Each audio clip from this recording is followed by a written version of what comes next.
In this module, we'll talk about mitosis. Mitosis is a process in which one cell gives rise to two daughter cells. It is a sequence of events. Before we talk about mitosis, let's look at the apparatus that is responsible for making this process feasible.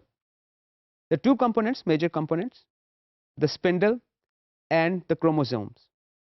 Spindle is made up of centrosome, out of which microtubules are emanating.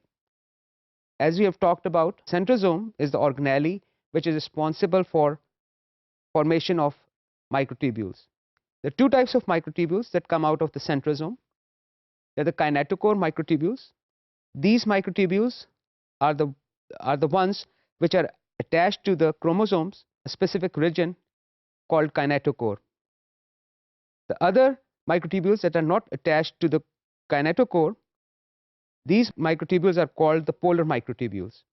Chromosome is basically, as we have talked about, is a structure which is composed of the hereditary material, the DNA, and also proteins. A special sequence of DNA called centromere is the region which is attached to the microtubules via specific proteins, protein complex called kinetochore. So basically, centromere is a sequence of DNA to which kinetochore proteins assemble. These kinetochore proteins have ability to attach to two things. One, of course, the DNA, and second, the kinetochore microtubules. When the process begins, the polar microtubules, they are responsible for pushing the mitotic spindle apart, and the kinetochore microtubules are responsible for pulling the chromosomes apart. Let's look at the phases of this process. At interphase, where cells have basically replicated their DNA during the S phase, but they have not proceeded to mitosis. The nuclear envelope is intact.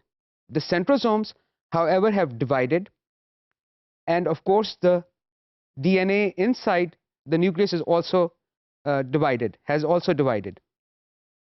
The process begins. The first stage of mitosis is prophase. In this stage, the chromatin starts to coil, becomes condensed. Remember that this chromatin has already divided during the S phase of the cell cycle. The centrosomes, which have already divided, they move to the opposite ends of the cell. We have already talked that centrosomes are the structures from which these microtubules are coming out, and together they're forming the spindle. The nuclear envelope is still intact. The chromosomes have already divided. From one chromosome, we have two chromosomes. They're still held together at the centromere region, and there's a special molecule which acts as a glue, which is still holding these two chromatids together. These two chromatids basically are one chromosome. However, this one chromosome, which is a linear structure, has already divided and made two daughter chromosomes, which are still held together. So in the next stage, the pro-metaphase, the nuclear envelope starts to break down. The kinetochore microtubules, they start to explore. They're trying to find the kinetochores of the chromosomes. Although this nuclear envelope has started to disassemble, it has not completely gone in pro-metaphase. In the next stage, metaphase, the nuclear envelope has completely gone, and the chromosomes are at the highest point of their condensation. This is the shortest, as short a chromosome is going to get. This is why when people are looking at the chromosomes, they prefer to look at metaphase chromosomes, since they are very small and it's easier to see them and look at their special features. During metaphase, chromosomes line up at a specific axis called equatorial plate. On equatorial plate, chromosomes which are moving back and forth have now lined up. They're in the center. At this stage, there's a checkpoint. Cell tries to see whether all the kinetochores are attached to the spindle fibers or the microtubule. And these two chromatids, which are forming one chromosome, the adjacent centromeres, one kinetochore is attached to one spindle on one side, and the other kinetochore on the same chromosome is attached to the other spindle. After cell has checked that all the microtubules have been attached to the kinetochore, the next phase starts, the anaphase. in which the chromosomes start to move apart. Now, at this stage, the chromosomes are not attached to each other because the glue that was binding these two chromosomes or the chromatids have been degraded, and the two chromatids, they move towards the opposite end of the poles. In the next stage, telophase, the nuclear envelope starts to form. Our chromosomes have already moved to the opposite end of the cell.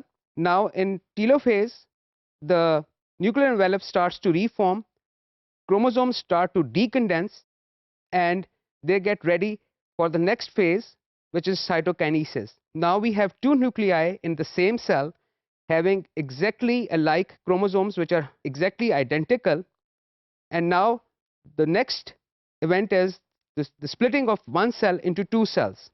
As I mentioned earlier that there is a glue, this molecule is called cohesin. During prophase, the cohesin is holding both the chromatids together all along their length.